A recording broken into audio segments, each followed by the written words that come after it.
It's madness in Motor City as NASCAR on Prime heads to Michigan International Speedway.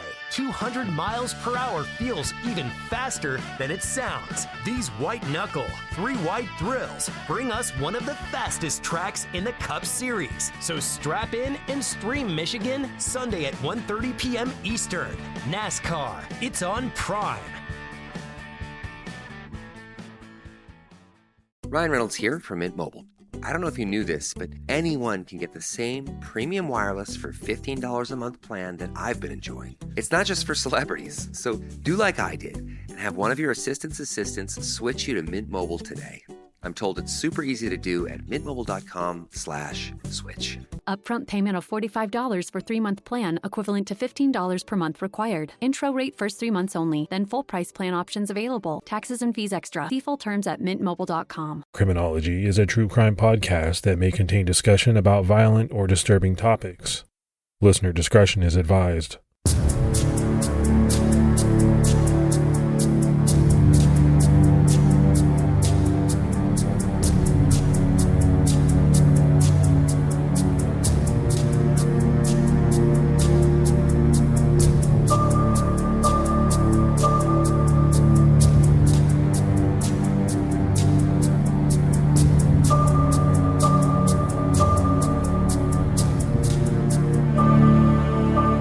Hello, everyone, and welcome to episode 291 of the Criminology Podcast. I'm Mike Ferguson.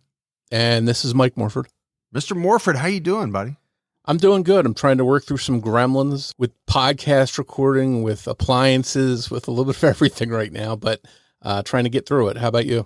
Yeah, I'm doing pretty good. Yeah, we had a little audio issue last week with your microphone, but I think we got it fixed, so we're back on track. Yeah, hopefully when it comes to tech stuff, I'm not too savvy, so hopefully I'm getting everything here worked out. The only thing I know is that it is cold in Ohio. My wife has had a number of days off as a teacher. Like, it's too cold for kids to be standing at the bus stop. It's that cold. Yeah, I could make a joke about how chilly it is here, but I'm not going to, out of respect to everybody that's up there north of me. So, hopefully everybody makes it through this cold stretch and warms up pretty quickly. Yeah, appreciate that. Let's go ahead and do our Patreon shout outs. We had Katie Hooper, Tracy Melendez, Sherilyn Thacker, Brenda Hamaday, Catherine Tanner, and Lily Desiree Thomas. So a lot of great new support. We really appreciate it. Yeah, thanks to everyone that goes out of their way to support the show. It really helps us out. And if anyone else would like to, you can do so by going to patreon.com/criminology. All right, so we have to dive right into this week's case because it's a big one. This is a case that we've always wanted to cover on Criminology, but we've kind of put it off, hoping that there would be some new development or break in the case. And now that break has finally happened, and it's making headlines in the world of true crime. We're talking about the Colonial Parkway Murders, a series of murders and presumed murders of couples that occurred on or near Virginia's Colonial Parkway from 1986 to 1989. In all, 3 couples were found murdered, and 1 couple was never found at all and are presumed to have been murdered. For years, people wondered if one lone serial killer was responsible for all of these cases. Well, finally, a killer has been identified, but it's only led to more questions. Was he the only killer prowling the Colonial Parkway, or were there multiple predators? To give listeners a sense of what the Colonial Parkway is and better understand its history and geography, I'm going to read directly from the National Parkway Service website. Completed in 1957, the Colonial Parkway is a 23-mile scenic roadway stretching from the York River at Yorktown to the James River at Jamestown. It connects Virginia's historic triangle. This roadway allows motorists to appreciate the surrounding landscape while reducing impact on the resources and providing for traveler safety. Passing is only allowed in the marked passing zones and when oncoming traffic is clear. The maximum parkway speed limit is 45 miles per hour. The parkway is situated near Jamestown, Williamsburg, and Yorktown. Several million travelers a year use this route to enjoy the natural and cultural beauty of Virginia. So, Mike, have you ever visited or driven on the Colonial Parkway? Not that I know of, not that I remember. If I did, it was as a kid and, driving with my dad maybe or something like that on a vacation. How about you?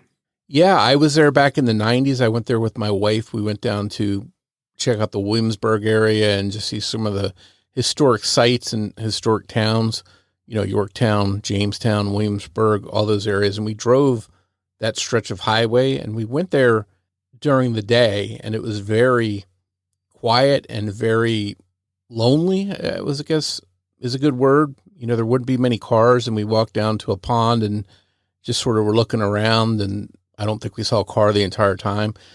And at night, it's really scary. It's really dark. There's not much light out there. So just a lonely stretch of peaceful, though, highway. So it's clear that the Colonial Parkway is a very scenic, quiet, and peaceful area. It's an area where couples would often go to at night for privacy. It was dark, as you mentioned, Morf. Not many cars traveled it, especially at night. It was the perfect place for a getaway, but unfortunately, it was also the perfect area for a predator or predators to target. And starting in the fall of 1986, that's exactly what happened.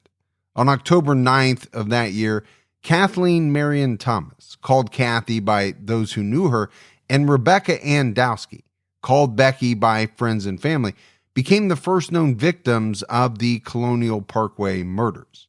27-year-old Kathy had graduated from the United States Naval Academy in 1981. Kathy's graduation was a huge accomplishment. Hers was only the second class with women graduates. After leaving the Navy, she became a stockbroker. Becky, who was 21, was a senior, majoring in business management at the College of William and Mary in Williamsburg. In a time where a lesbian couple couldn't be as open about their relationship, the two valued their time together when they could get away. While Kathy was out and open, Becky was a little bit more guarded and secretive about the relationship, but the two were definitely happy together. On October 9th, Kathy and Becky were seen leaving the College of William and Mary computer lab together. Neither made it home. For 2 days, there was no sign of either of them. Sadly, the search came to an end when a jogger discovered their bodies 7 miles east of Williamsburg, Virginia. Kathy's car, a white 1980 Honda Civic, was spotted down an embankment near the Cheatham Annex overlook on the Colonial Parkway. It was lucky that the car was seen by the jogger at all. It was hidden from the view of any passing cars and could have gone much longer before being discovered. From an initial view of the scene, it seemed the Civic had lost control, just 1 mile away from the Cheatham Annex Naval Base, driven through the brush and stopped short of falling 15 feet down the embankment and landing in the York River, and potentially being washed away forever. The jogger assumed that a drunk driver had lost control, and a single highway patrol officer responded to the scene, unprepared for what would be found, as he made his way down to the car to investigate. Kathy and Becky were both still inside. Becky was laying in the back seat, and Kathy was in the small trunk area of the hatchback. Officers broke the back window in case there was any chance of rescuing the women, but it quickly became clear that this was no accidental car crash. It was obvious that the two women had been brutally murdered. And more, if this is something that you and I have talked about many, many times. You have someone who just is out doing everyday normal type stuff. And in this case, it's a jogger trying to get in some exercise. They see something. Now, in this case, they assume that, this was an accident, a drunk driver, something along those lines. And I think that's a pretty normal assumption. And then by extension, the police, when they get there, assume that this is some type of accident, that there may be the possibility to rescue the occupants of the vehicle. Now, obviously, that turns out not to be the case. But to me, this is always a fascinating part of these true crime stories. Yeah, it seems like people are in the right place at the right time, or the wrong place at the wrong time, depending on how you look at it, to make these discoveries. But if they wouldn't make these discoveries, who knows how much time would pass? Clues could be lost, that kind of thing, if they're not discovered when they are. I know some high-profile cases, where we've talked about in the past, hunters, joggers. I went to school with someone that was killed in a motorcycle accident. He disappeared on his motorcycle, and for 2 weeks, nobody knew where he was at. It wasn't until a jogger was running down alongside a ditch and spotted him in the ditch with his motorcycle, and he was dead. So, he might not have been found for a long time. So, it happens often, I guess. And then there's always the question of, what does it do to these individuals, these people who find what turns out to be a grisly scene? It has to affect them. An examination revealed that someone had cut both of their throats with a knife to the point that they were both nearly decapitated. Rope burns on their necks and wrist proved that they had been held or restrained before they were killed, which is possibly how the suspect was able to overpower two women at once. Due to the lack of blood in the car, authorities believe that Kathy and Becky were killed somewhere else and then placed into the Civic, which was driven to the parkway and pushed down the embankment. One odd clue was that Kathy's and Becky's bodies, along with the car, had been doused in diesel fuel, but it was never ignited. It seems as though the killer had wanted to cover their tracks, but either changed their mind, or quite possibly didn't know that diesel ignited at a higher temperature than gasoline, and would be hard to catch fire. Another possibility was that the killer got interrupted and chose to leave the scene instead. There were multiple used matches found at the scene, as if someone had tried to start a fire. 150 partial prints were pulled from the vehicle, but none of them matched anyone in any police database.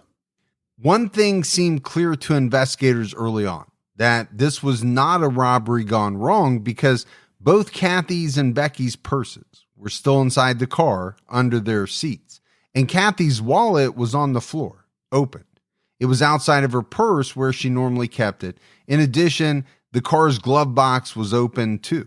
This combination of clues fueled a theory that perhaps Kathy and Becky were parked along a secluded spot on the parkway when they were approached by a police officer or someone they thought was a police officer, and that as a result, Kathy took out her wallet to get her driver's license and opened the glove box to retrieve her registration. Another clue that pointed away from a robbery gone wrong was that both Kathy and Becky were each also wearing their jewelry. There was also no sign of sexual assault, and both of the women were still wearing all of their clothes when their bodies were discovered. From the evidence collected, it seemed that Kathy had fiercely fought with her attacker, ripping a clump of their hair out. The hair was reportedly still clenched between her fingers. Police were stumped as to a motive in the murders of Kathy and Becky. Both of them were well-liked and friendly people with no known enemies.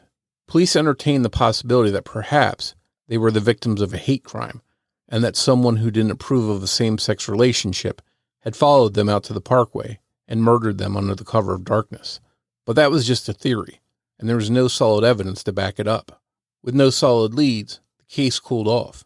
Then, almost a year later, a second set of murders occurred on the parkway. On September 19th, 1987, 14-year-old Robin Margaret Edwards snuck out of her home and met 20-year-old David Lee Knobling. They were seen at an arcade together earlier that evening and obviously planned to meet back up when she could get out of the house. She never made it home from what should have been a quick but secret rendezvous.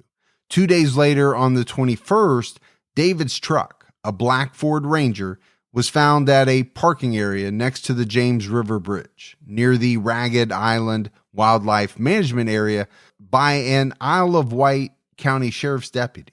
The key was still in the ignition, and the truck was running with the windshield wipers still on.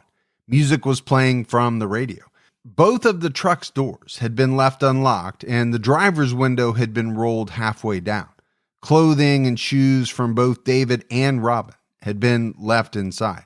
This wasn't a robbery, though, because David's wallet was still inside the truck on the dashboard with money inside. There was no sign of either Robin or David. A search in the area started for the missing couple.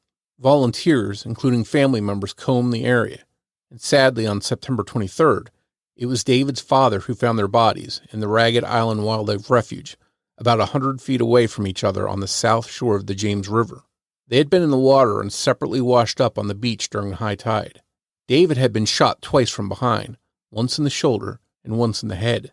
Robin, who was found with her jeans unbuttoned and her bra wrapped around her neck, had been shot once, execution style in the back of the head. Police never disclosed the caliber or type of gun used to kill the couple. Several shell casings from a .22 caliber gun were found in the area, but it's not clear if they were connected to the murders or from someone who was just out target shooting. And we just talked about, a jogger finding a grisly scene, or what turned out to be a grisly scene. Here you have a father who's out searching for his son and winds up being the one to find the bodies.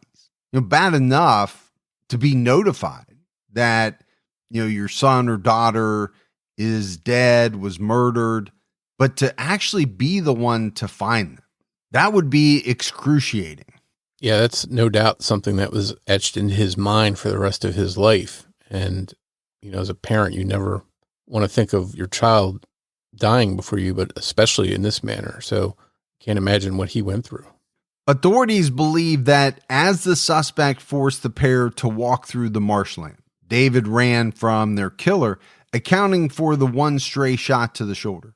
They also could not be sure whether or not Robin had been sexually assaulted, but most assume she had been. Their relationship is convoluted.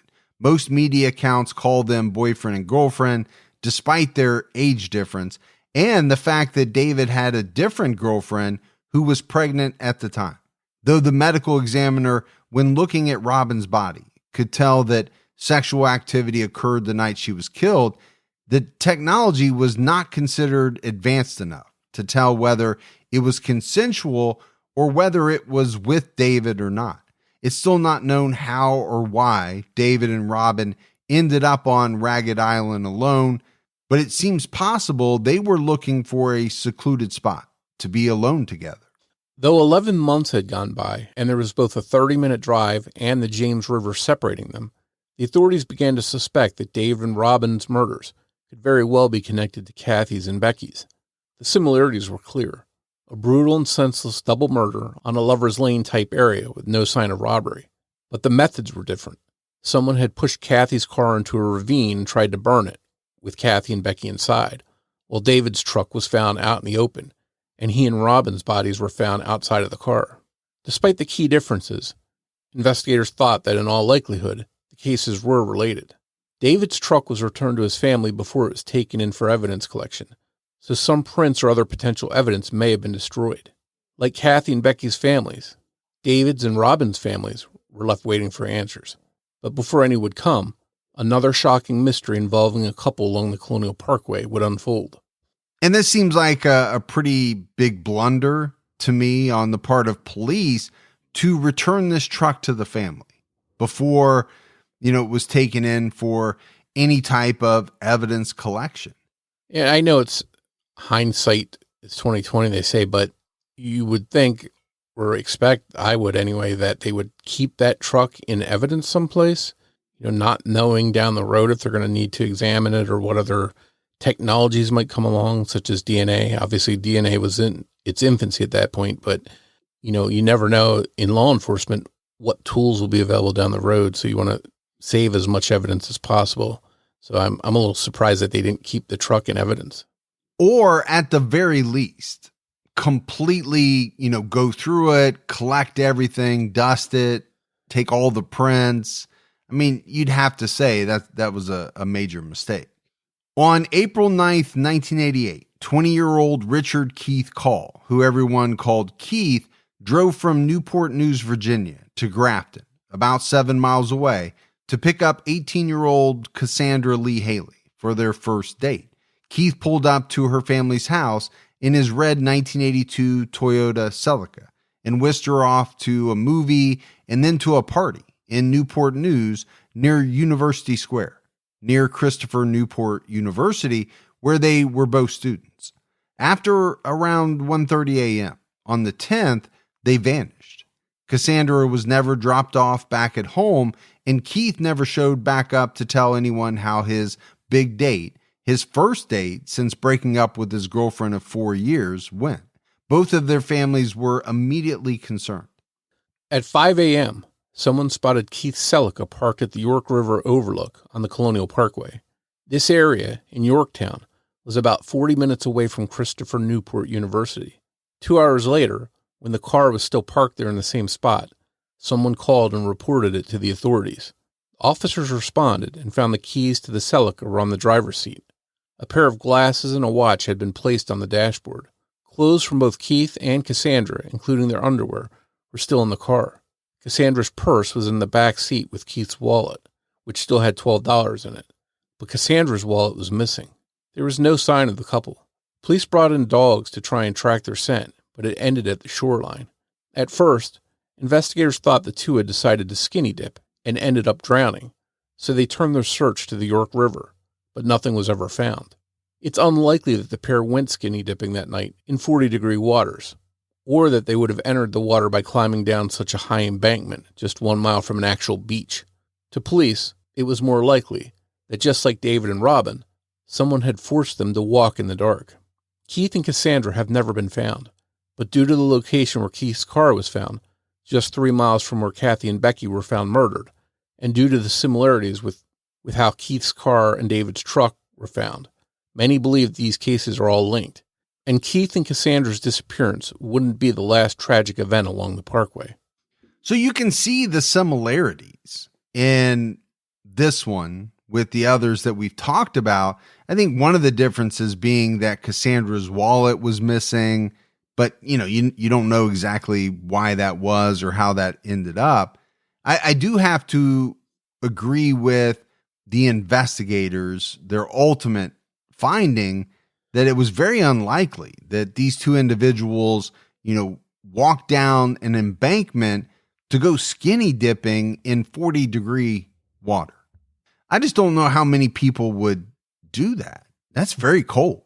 Yeah, East Coast, April, late at night, those waters are not ideal for skinny dipping. Had this been, in August or something like that, and it was really warm, maybe you could buy that theory, but, I think they were right to dismiss that.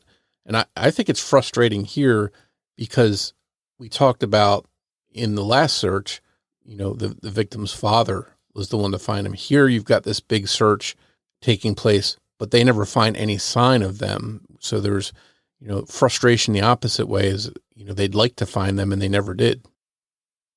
It's madness in Motor City as NASCAR on Prime heads to Michigan International Speedway. 200 miles per hour feels even faster than it sounds. These white knuckle, 3-wide thrills bring us one of the fastest tracks in the Cup Series. So strap in and stream Michigan Sunday at 1:30 p.m. Eastern. NASCAR, it's on Prime. This is your before and after story. Southeastern College can help you prepare for a secure and fulfilling career in the growing healthcare field. We offer a wide range of careers to choose from. So whether you want to be a medical assistant, medical billing and coding specialist, nurse, surgical technologist, or another healthcare career, we've got you covered. Become a vital part of a healthcare team and make a real difference. Southeastern College, your future is bright. Visit sec.edu to get started. On September 5th, 1989, 18-year-old Anna Maria Phelps and her boyfriend Clint's brother, 21-year-old Daniel Lauer, were traveling together to Virginia Beach. Anna Maria and Clint had been having a hard time paying the rent in Virginia Beach, so they invited Daniel to move in with them, thinking the extra money coming in would help with the rent. Daniel and Anna Maria drove from Virginia Beach to Amelia County, where Daniel's parents lived. Daniel picked up some of his belongings and was paid around $700 in cash by his dad for paint work he had done. After that, Daniel and Anna Maria headed back to Virginia Beach to meet up with Clint, but they never showed up, and they were reported missing. Daniel's gold 1972 Chevy Nova was found at the Interstate 64 rest stop in New Kent County, with the doors unlocked and the keys still in the ignition. No one was in the car, which was at the westbound rest stop, the wrong direction, for an eastbound trip back to Virginia Beach. Anna Maria's purse was still inside the car, along with all of Daniel's stuff. A blanket was determined to be missing from the truck. A search of the area revealed no other clues. On October 19th, hunters found an electric blanket in the woods near a logging road off of Interstate 64 between Williamsburg and Richmond, Virginia. This was about a mile away from where Daniel's car had been located. Underneath the blanket were the bodies of Anna Maria and Daniel, both so badly decomposed, their remains were just skeletons. No cause of death could be confirmed, but it's believed that Anna Maria was stabbed due to marks on her bones. The cash that Daniel was known to have on him from the painting job wasn't found in the car or with his body, so it seemed possible that robbery was a motive in the murders. Due to the hidden and out-of-the-way location where their bodies were located, some investigators thought that a local had to be responsible for the killings. Complicating the case, in 2010, a note was found in a box that had been taken from Anna Maria's apartment with the rest of her belongings after the murder. The note had no date on it, but it's assumed that Anna Maria jotted down plans to meet someone in a blue van at a rest stop. Apparently, the note had a name and number along with it. The person identified by the note has not been publicly named by police, and it's not clear if that person was ever questioned. So, we've talked about a series of murders, and there are a lot of similarities between them. The one thing that kind of does jump out at me here is that in some of these, it seems as though robbery definitely was not the motive because nothing was taken. But in a couple, at least, there was money or wallets or something along those lines thought to have been taken by the killers. Yeah, for me, it's hard to get in the mind of a killer, someone that would do these kinds of things. But I would think if they are at a murder scene and dumping bodies and they happen to notice, in this case, Daniel's $700 cash, why wouldn't they take it? They still need money for stuff. So if they're willing to kill someone, you would think just taking money and taking that is not below them. So to me, it's not a surprise they would do that. But, if in the cases where there was clearly stuff left behind, it seems obvious that robbery was not their main motive. And I don't know if it was their main motive in any of these killings.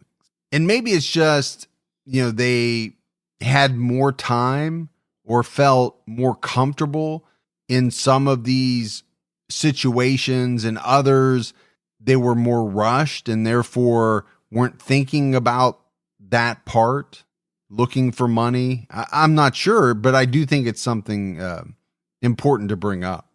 Well, I think one other thing that's interesting to think about is if all of these attacks were the work of one person, let's say, oftentimes serial killers will take little trinkets or mementos, things they can hold on to remember what they did. And it seems like in most of these cases, there's not all that much missing. So, I wonder if that shows that there might be more than one person that's not actually a serial killer, or if that particular serial killer just didn't keep mementos. Yeah, it's a great point. We've seen time and time again, killers take trophies that they then keep and use somehow to relive the moment. And I know that sounds sick. It sounds sadistic, but that's what they do. So the cases we've discussed so far are the most commonly linked Colonial Parkway murders, but there are a few more in the 1980s that many believe could be connected. On August 17th, 1984, 21-year-old Michael Sturgis, Margaret, and his fiancée, 18-year-old Donna Lynn Hall, told their families about a camping trip they were leaving on. The two had been dating for 4 years and had recently gotten engaged. They never returned from their trip. Instead, 4 days later, on the 21st, a retired dentist out walking his dog found Mike's Jeep backed into an alcove on a trail in Henrico, Virginia. He noticed that the passenger door was open and there was a red bandana hanging from the rearview mirror. Looking inside the car, the keys were still in the ignition and the ashtray was open, and another red bandana had been tied to the clutch. Mike's Jeep had a canvas top. Despite the rainy weekend, it was rolled back and open. There was a suitcase and a paper bag, both full of clothes, in the back of the Jeep. The dentist who found the Jeep also noticed that there was a trail of blood leading away from the car. About 20 feet from the Jeep, a red and blue checkered picnic blanket covered the bodies of Mike and Donna. They had both been stabbed and had their throats slit. Donna wasn't wearing shoes and was still clutching nearby pine needles in her hands. There were no defensive wounds on her body. An autopsy found they had large amounts of Demerol, a sedative, in their system. Mike more so than Donna. Mike did have defensive wounds, showing he tried to fight off their killer. Many people think that Mike and Donna could have been the earliest victims of the Colonial Parkway killer. It's unknown why Demerol was in their system. They could have been drugged by their killer to make it easier for them to attack, or they could have been involved in drugs and gotten into some sort of dispute. Their case is still unsolved. And one of the things that I always think about when we're talking about a series of murders and whether or not they all fit the same pattern is that, how likely is it that a killer, if this is just one killer or, a set of killers, could change up their pattern somewhat? I do think killers go through, in some instances, an experimentation process where, early on, let's say when they first decide to kill, they might try something and find out that it didn't work the way that they thought it would. So they change things up. I think that's entirely possible. Yeah, and then sometimes out of necessity, they have to ad lib and change something on the fly, or maybe they're interrupted so they don't have a chance to do things the way they normally would. So I think, a lot of times when cases are very similar, but there's one or two things that are a little bit different, it's important just to not dismiss them out of hand. There are two murders that don't fit the general circumstances of the Colonial Parkway murders, but they do have an odd connection to them. On December 4th, 1987, 25-year-old Brian Craig Pettinger was out at a dance club in Hampton. He was last seen around 11:30 p.m. On February 3rd, 1988, his body was found floating in the James River in Suffolk, Virginia. His wrists and ankles had been bound, and there was a rope around his neck. An autopsy found that he had been bludgeoned on the head and then thrown into the water alive, though he was not with anyone else, and this was not on the Colonial Parkway. There is a strange connection here. Brian worked as a loss prevention officer for the same security company that Bonnie Edwards, Robin Edwards' mother, worked for as a receptionist. Another case with the same odd connection is from March 1988. On March 8th of that year, 18-year-old Lori Ann Powell and her boyfriend got into a fight. At around 11:30 p.m., he let her out of the car on Route 614 in the unincorporated White Marsh area of Gloucester County. No one noticed she was missing until the 10th after she didn't show up to work, and her stepfather called authorities to file a report. Her nude body was found floating in the James River near Ragged Island on April 2nd. She had been stabbed in the back more than once. The connection here is once again the security company. Lori Powell, Brian Pettinger, and Robin Edwards' mother all worked there. So many have wondered, could this security company have played some role in the Colonial Parkway murders, or at least these other murders that are not firmly connected to the Colonial Parkway murders? Could a worker there be responsible? And that could be a coincidence, but I'll tell you what, that would be a heck of a coincidence. So to have two people that worked there murdered and the mom of a third person that was murdered working there, that just seems like incredible odds. Yeah, that's what I was thinking as well. There is one more case that many find very similar to the murders of Kathy Thomas and Becky Dowski, but there are a couple of key differences. They are separated by 13 years and almost 200 miles. On May 19th, 1996, 24-year-old Julianne Marie Williams and her girlfriend, 26-year-old Laura Salisbury Winans, set off on a camping trip to Shenandoah National Park in Virginia. They were reported missing by their families on May 31st after they didn't return from camping. They had last been seen in the park on May 24th, just 1 week earlier. On June 1st, Laura's golden retriever, Taj, was found walking alone near the White Oak Canyon Trail. Soon after this, their bodies were discovered at a campsite about a quarter of a mile off the Appalachian Trail. Their tent was still set up, but only Laura was inside. Julianne's body was in her sleeping bag down in an embankment about 40 feet from the tent. Both of the women had been partially undressed, but neither had been sexually assaulted. They had been bound, gagged, and had their throats slit by their killer. As we mentioned, this double murder happened 200 miles away from Kathy's and Becky's murders, but Shenandoah National Park is connected to Colonial Parkway by Interstate 64. The similarities here are very striking. A lesbian couple found with their throats slit in a state park. But besides the similar MO, there is no solid evidence that they are connected. Due to Julie Ann's and Laura's murders happening in a national park, and because the Colonial Parkway is on federal property, the FBI took over all the cases that fell within federal jurisdiction, and local and state police worked on the rest of the cases that weren't on federal land. Despite the multiple resources and jurisdictions working these cases, they went unsolved for years.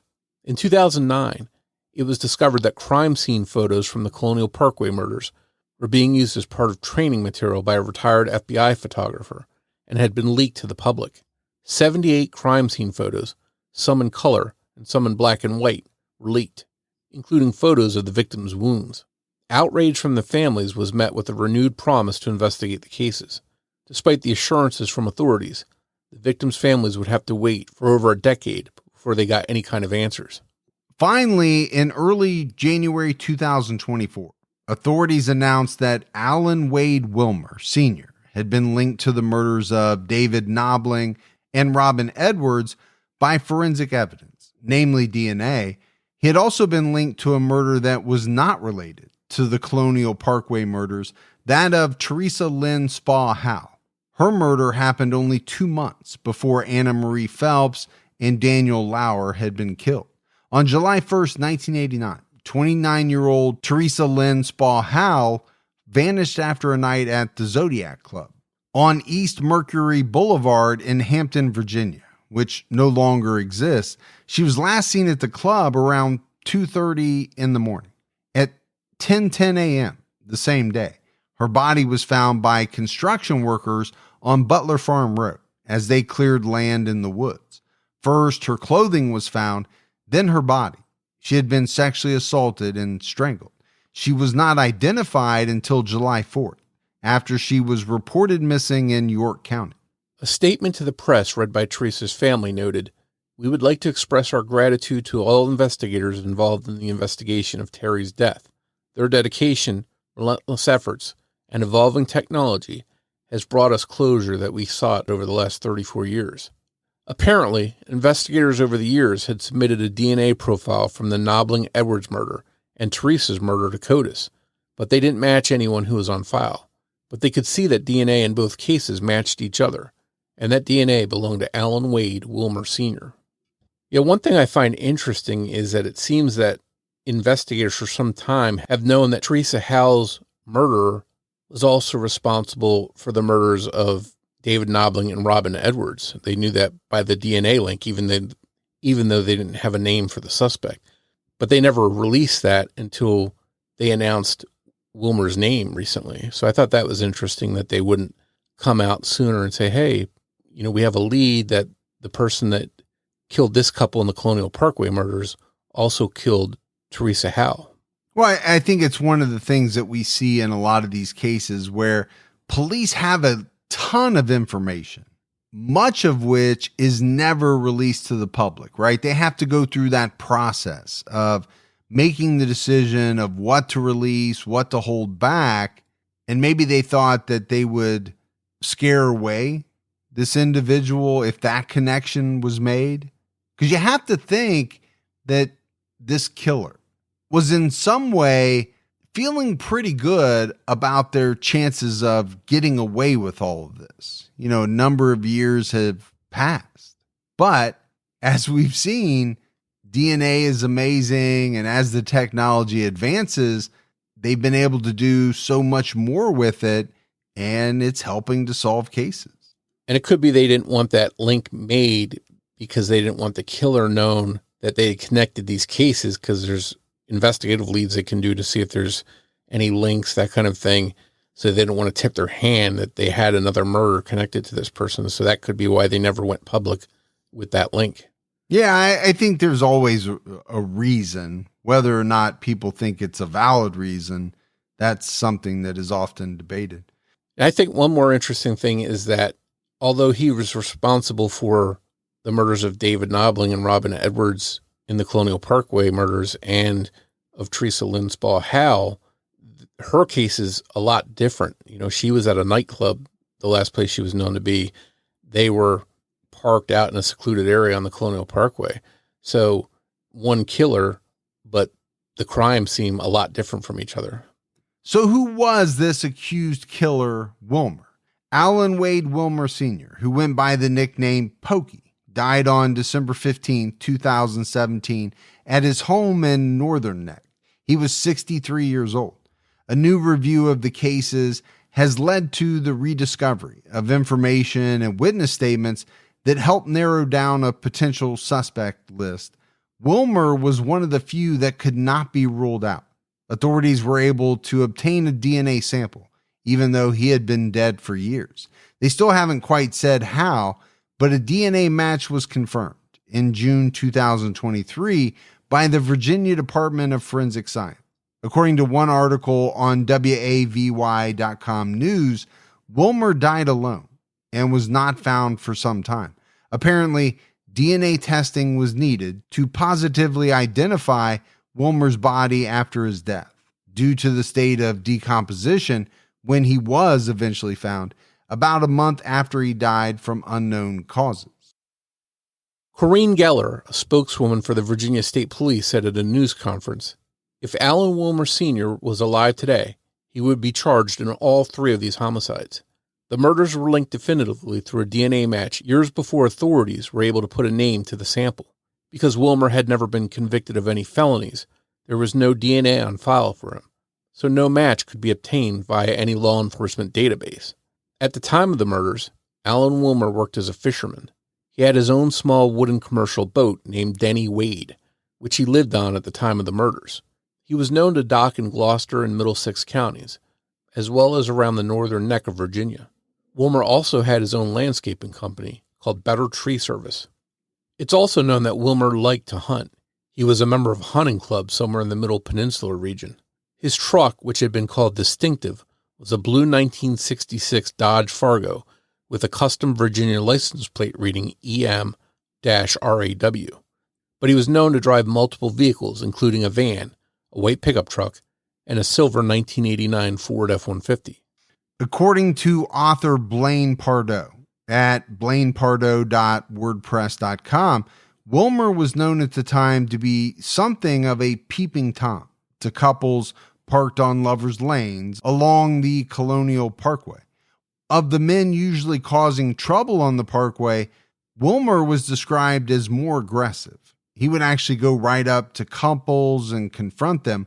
One couple, a man and a woman, recalled that Wilmer knocked on the window of their car and yelled, "Are you girls having fun?" only to flee when the man, who had long hair, turned around to face him. It's unknown exactly how he got his victims out of the car, but many believe Wilmer could have impersonated a police officer, something we talked about in this episode. Retired Milwaukee homicide detective Steven Spingola, who volunteered to reinvestigate the case, told the Smithfield Times, "Everybody sort of had an idea that it might have been somebody with military or law enforcement experience. The window on the driver's side was rolled down a little bit, like there was a traffic stop involved, like they were going to pass out a wallet or something." While one set of the Colonial Parkway murders have been solved, there are many questions left. The first big question, is Wilmer responsible for the rest of this group of killings? According to WAVY.com News, State Police spokesperson Corinne Geller said, "Although the similarities in these series of double homicides that spanned a 3-year period cannot be ignored, at this time, there is no forensic nor physical evidence to link the Isle of Wight County homicides to those other double murders." And Brian Dugan, the special agent in charge at the FBI's Norfolk office, told the New York Times, "While he may or may not be connected to these cases, we're still pursuing justice for these victims, and we'll investigate all options." Kathy Thomas's brother, our friend Bill Thomas, told the Daily Beast back in 2021, "I don't know which is more frightening, the idea that there was a serial killer in the peninsula area of Virginia from 1986 to 1989, or that these double homicides are not related, and we have multiple murders wandering around killing people at random. It's likely news will come of a confirmed connection between Wilmer and at least one more of the cases, the murders of Cassandra Haley and Keith Call, according to author Blaine Pardoe, who interviewed Irv Wells, who was the FBI special agent in charge of the Haley Call case. He remembered seeing the blue truck with the EM raw license plate. Wilmer was even briefly placed under surveillance and seen vacuuming the inside of his truck and spray painting its bed just 4 days after Cassandra and Keith disappeared. Authorities quickly got a warrant to search his truck and trailer, but found nothing linking him to the Haley Call case.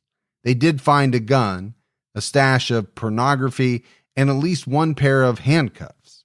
Even a search of the contents of his vacuum cleaner found nothing. Wilmer was given a polygraph test regarding those murders, but he passed, and authorities moved on. Blaine Pardoe wrote on his website, "What we can take away from this right now is the FBI engaged this person on a different Colonial Parkway murder case, and he was their prime suspect in the beginning." And according to Pardoe, FBI spokesperson Crystal Kawabata, who did confirm that Wilmer was an early suspect in the case, said, "At this time, we do not have enough DNA evidence to forensically link Wilmer Sr. to the Call Haley case." One thing that popped out to me was that he was questioned and even took a polygraph test early on and passed it. And we know that polygraph tests are not admissible in court, and some people say there are ways to beat them, but I still find it odd that he didn't show deception. And it might be even stranger if, they question him like Blaine Pardoe thinks about one specific case in the series and not any of the others. You think one question on that test would be, did you have anything to do with any of the murders on the Colonial Parkway? But Blaine Pardoe seems to think they questioned him only about one specific case.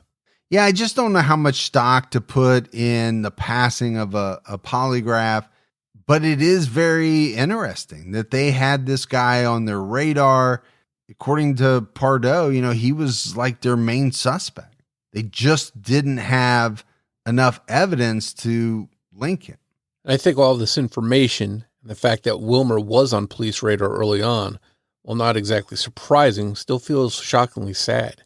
If all of these murders are related, justice could have come sooner for many, while Wilmer was still alive. And potentially there are a few victims who would have never been attacked if he was arrested early on. It's likely that Wilmer isn't responsible for all the murders we've discussed in this episode.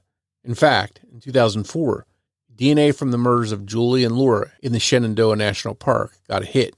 The DNA from hair found in the duct tape on their bodies was a likely mitochondrial match to serial killer Richard Mark Givanitz. We discussed him in 2 episodes, the disappearance of Caitlin Akins and the murder of Jennifer Odom.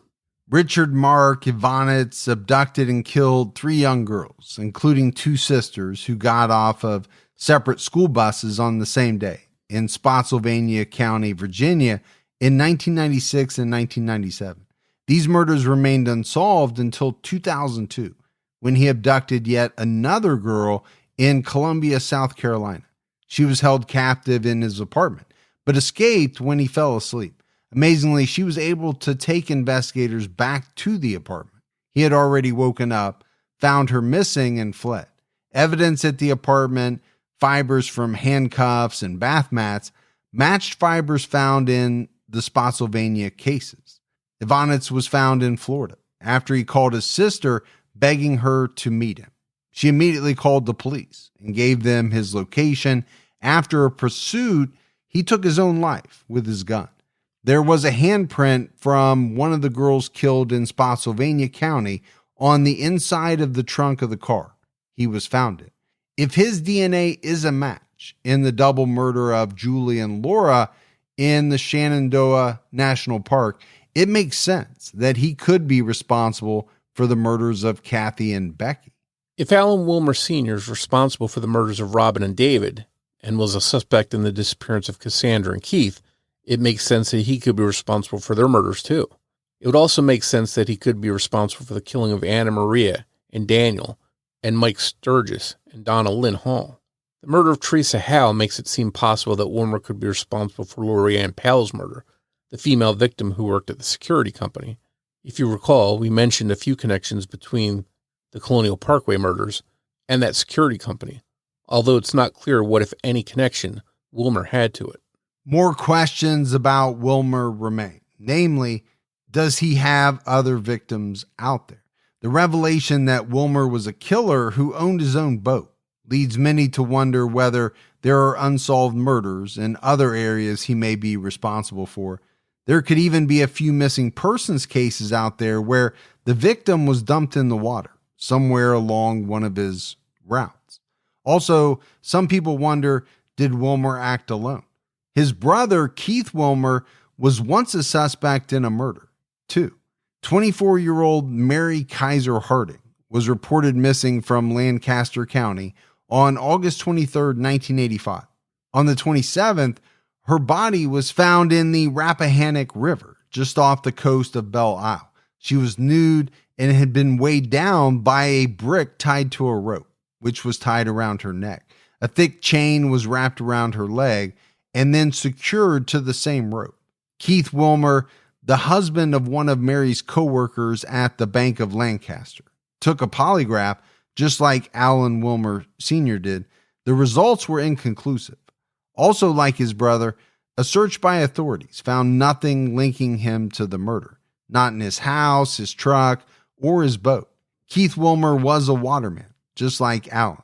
A different man, fisherman Emerson Stevens, was eventually convicted of Mary's murder, but he was pardoned in 2021.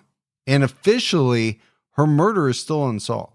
So to many people, it seems like it's way too big of a coincidence for both brothers to have ended up suspects in separate murders, and both actually innocent and completely uninvolved. And to me, this is kind of fascinating. You have two brothers linked to different murders. Now, obviously, Alan much more so linked to murders than his brother, but you have to wonder if Keith Wilmer was a murderer too. Were they acting alone? Did they talk about it? Did they partner up on some of these murders? It's just really strange stuff. Yeah, and I think in the overwhelming majority of cases, there's only one person that's the killer, but we know that there are teams of more than one person, and it makes sense that if you're going to trust anybody in a crime like this to keep their mouth shut, your brother seems like a likely candidate. So, I don't think it's crazy to consider the possibility, but we also have to point out that his brother was never charged in connection to any of these crimes. As far as Alan Wilmer Sr.'s family, news that he was an accused killer came as a shock. His family released a statement reading in part, "The news of Alan Wilmer Sr.'s crimes has come as a complete and horrific shock to our family. We are learning about this news nearly the same time as everyone else. The man who committed these crimes was not someone we knew. The revelation of what he's done has deeply impacted our family, and we are forced to reconcile who we believed him to be with the unimaginable things he has done. His family is reportedly fully cooperating with law enforcement." And I know this is something that we've talked about before. When a killer is linked to these cases many years on, often, they have families, they have kids who are, maybe even now grown, who all of a sudden find out that most likely their husband, their dad, whoever is a killer. I mean, how do you deal with that revelation? And I think they're saying they're having a hard time with it. Who wouldn't? Yeah, at the same time, though, I don't see in their statement any doubt or, a lot of times you'll hear somebody say, we can't believe it, we don't accept it. But from this release, it sounds like they are, even though they're having a hard time accepting it, it seems like they pretty much believe it to be true. Yeah, I got that as well. And like we said, Alan died. So there was no way for him to receive justice. He was technically never convicted in a court of law, but as authorities said, if he was alive, he would have been charged. And you would think with that amount of evidence, you never know, but it sounds like he most likely would have been convicted. Virginia State Police and the FBI are still seeking more information on Alan Wade Wilmer Sr. Anyone who may have worked with him, hunted with him, docked next to him at marinas in the Northern Neck, Hampton Roads, or Middle Peninsula areas, or otherwise knew him, is encouraged to contact the FBI by calling 1-800-CALL-FBI or by submitting a tip online at www.tips.fbi.gov. Anyone with information can also reach out to the Virginia State Police by email at questions@vsp.virginia.gov or the Peninsula Crime Line. You can remain anonymous. So, Morf, as we wrap up this episode, there's no doubt that the Colonial Parkway Murders has been, for many years, a pretty infamous set of unsolved murders. This is a series that is often talked about, debated online, and the fact that information has come in recently, kind of shedding some light, is just absolutely amazing. Yeah, I think it just goes to show that, with passage of time and as technology evolves and DNA evolves, that old cases aren't lost causes. Things that have been dormant for 20, 30 years, all of a sudden, with a new technology or new DNA link can become hot cases, and identities of killers can be learned even after they're dead. We've seen it time and time again.